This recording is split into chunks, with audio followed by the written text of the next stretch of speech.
It's a good time for Fort Worth. It's a great time. Really for Fort happy Worth. to be here. You know, as you see, we haven't left. No, I'm still here too. Yeah, Yeah. And I agree. I've lived here for like about 5 years.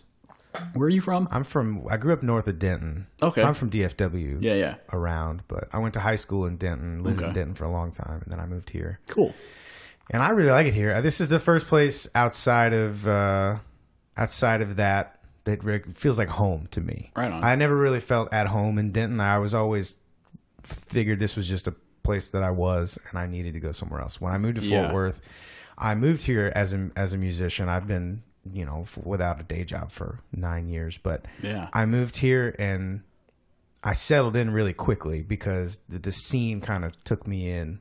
Mm-hmm. And I was really happy for that. And I get to meet guys like you and on your side of the musical world and guys, in the country world. Sure. I do sessions for those guys too.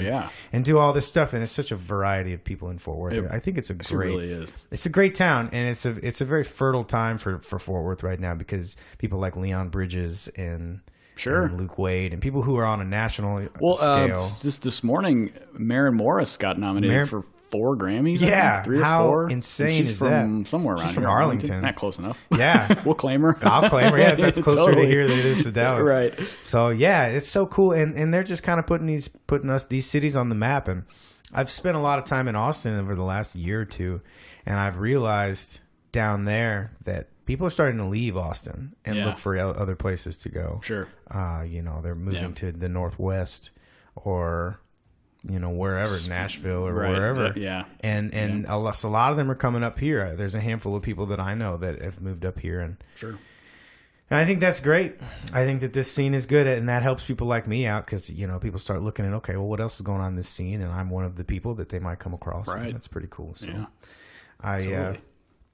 I've been enjoying that, but as long as we still have good venues and that the public still respects that live music and musical creation is a viable part of the city's economy.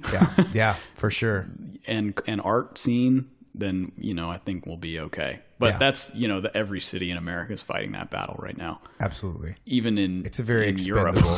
Yeah, strangely enough. Well, the few times that I've been over there to play, there's a different type of appreciation for music. There is, there is. Old. But it's like there is. But I think at the same time, it's like everyone's dealing with like, oh, music's free.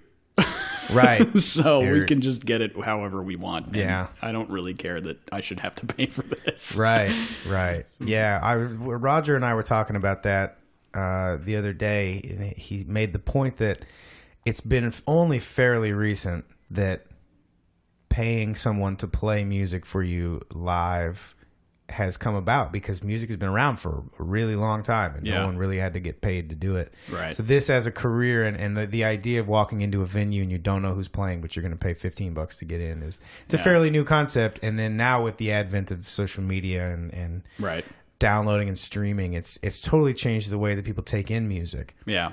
And that's one of the things that I do think Europe is really good at is that the venues there, or at least, there's several that are sort of known as just always providing quality stuff. Mm-hmm. And so people will go because that's just where you go to see good stuff. Yeah. They might not necessarily know who's there. Right. But, the venues make it a point to be like, this is a listening room. Yeah. You can get drinks, but you will listen to the music. Yeah. And you will respect these people are up here doing this. Yeah.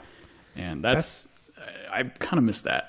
It's important. It's important to do that, and on top of that, it's important to always provide good music. True. You can't force crappy music down people's throats. No, but these clubs don't. Yeah. It's like they won't book it if it's not. And that's so important. Yeah. Should be a bit of an audition process, I guess. Yeah, and that makes sense if you're in one of those places that has that reputation. But a lot of clubs over here, I see, they just get whatever's cheap. And then when people don't show up or people leave, the crappy band runs off the crowd. And then they blame the music for why they're not making any money. And it's an interesting chicken and egg situation. Right, it's like every crappy band deserves a chance to play so they can get good. Yeah. There's a process there. Yeah, but where do you draw the line? Yeah. The club, yeah. So it's an interesting chicken and egg thing. But there aren't really any true listening rooms in Fort Worth.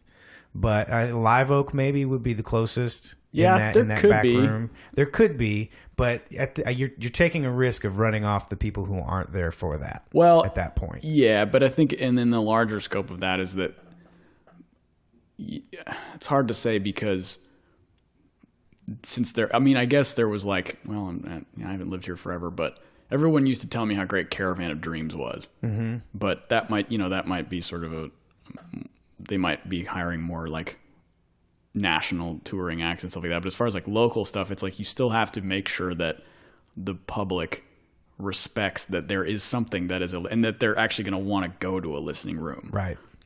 In America, it's like the bar thing is just as important as the music. Right. Whereas the like social element in Europe, the bar hang takes a second place. Right. Yeah. So it's interesting. Anyway, it's interesting culturally how different that is. Yeah. And it makes guys like you and me long to go back to experience that. Well, it's, and maybe I just sound super arrogant, but it's really nice to like not have people talk when you're playing a ballad. No, that's not arrogant at all. It's like, hey, the band's real quiet. Yeah. Maybe we should also be quiet. No, that's just when the band is quiet, that's when you can hear each other. So you have to talk right. over it. It's like, Or when the bass player takes a solo, that's the bathroom break. Isn't that the old joke? The bass solo is bathroom break time. No, man, I gotta get out of your bathroom. Yeah, I get it. Well, you can complain all day, I guess.